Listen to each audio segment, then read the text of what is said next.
فَأُلْقِيَ السَّحَرَةُ سَاجِدِينَ، سجدے میں ڈالے گئے ایسا جیسے کسی نے پکڑ کے ڈالا.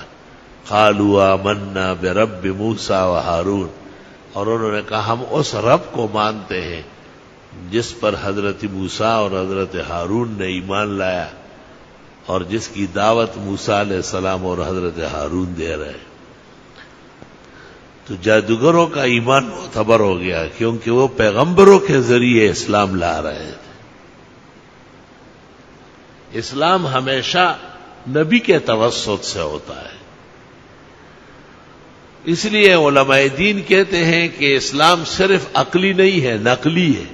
عقلاً نقلاً، عقل تقاضا کرتی ہے کہ خداوند تعالیٰ کا کوئی خاص بندہ وحی اور رحمتوں سے مالا مال وہ